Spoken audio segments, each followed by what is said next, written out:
been a little bit under a week since the Warriors defeated the Boston Celtics in Game 6 to win their 7th overall NBA title and become the champions of the world, with Steph Curry being Finals MVP.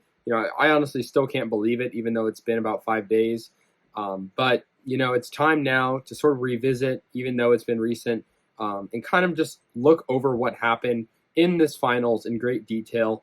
It wasn't an easy finals for the Warriors. Like, it didn't go to Game 7. The Warriors didn't have to face elimination per se, but it didn't really matter. I mean, the series started out a little bit hard for the Warriors, and it was not a series at any point that was a guarantee for the Warriors.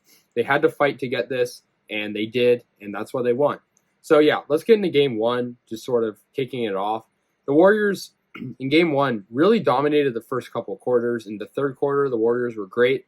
But as we all remember, the Warriors kind of choked in the fourth quarter, getting outscored by 24 points in that quarter. Al Horford hitting shots, Jaylen Brown hitting shots. Now, in this finals as a whole, we all know Jason Tatum didn't really live up to expectations. Many people were saying he's going to win the finals and become Finals MVP, but just didn't happen. He only scored 12 in Game 1. He did have a lot of assists, but a lot of people were sort of surprised with the fact that he didn't really make that big of an impact.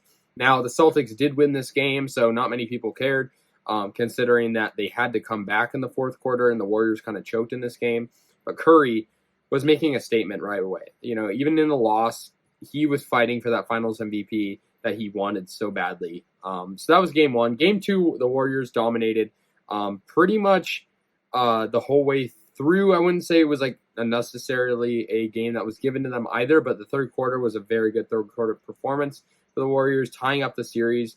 I honestly thought at that point it was kind of a must-win. Curry, led the charge once again. He had 29 points, which was the leading scorer for the Warriors. 17 for Poole off the bench in that one. And like I said, I thought it was sort of a must-win. But the Warriors, they were at home. They play good at home usually, and they probably should have won Game 1 at home. So to think that they did good in that was good. Jason Tatum, despite coming off the not super great game, he did score 28 points in that game and kind of led the way for them. But the Celtics were at 88 points. They did not really play super well. Now, Game 3 was the second and only other game the Warriors lost in this series. Lost pretty badly, 116-100 to the Celtics. And that was a very poor performance for the Warriors in the fourth quarter, where they only scored 11 points. It was a pretty close game. In the third, the Warriors started out badly in this game. They, at one point took the lead in the third, but we all know they just couldn't get it done. It was a frustrating game, not only because they lost, but there was a lot of bad officiating, and the Celtics were just kind of dominating the offensive rebounds. You look at this game also, the Warriors were out-rebounded by 16. I mean, that's pretty crazy. And a lot of second-chance points for Boston. So Boston took a 2-1 series lead, and I was kind of nervous, but the Warriors, luckily won the next 3 games. In Game 4, the Warriors won by 10 points, 107-97 to tie up the series in Game 4. Like I said, another good one for them. They were on the road. This was a very good game from Steph Curry. He had 43 points. This game, he carried the team on his back. He was the sole reason I think they won. I mean, yeah, they did win by 10, but no one else even broke 20 points for the Warriors. Now, Wiggins did have 17. He had a good game. Thompson had a good game, but I think Curry was the main star of the show.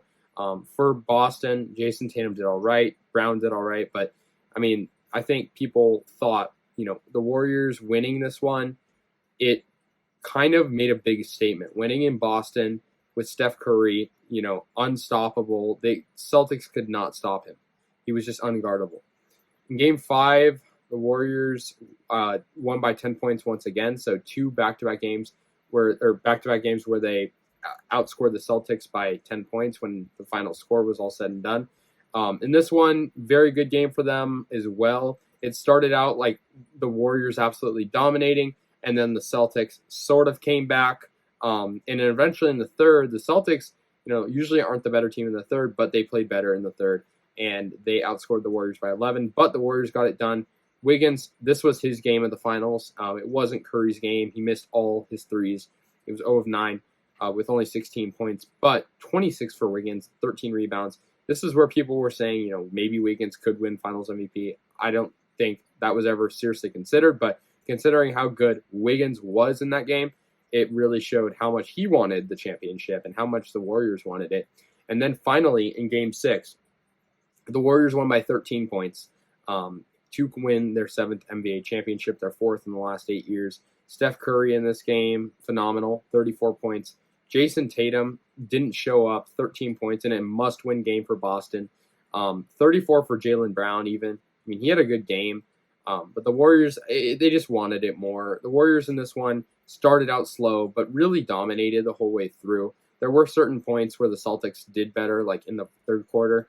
And that, made me a little nervous. But, when it was all said and done, the Warriors won the finals. They deserved to win it. And it was great. So that's revisiting this finals. We're not too far out from when it ended, but we're far enough to the point where we can kind of reflect. And it's been a crazy finals. It's been a crazy year just for the Warriors, winning all these playoff series and having to face hard teams, but also never facing elimination. I mean, it's just very impressive. So yeah, guys, that's the 2022 NBA Finals in detail. Let me know your guys' thoughts. I'll see you guys later. And peace out.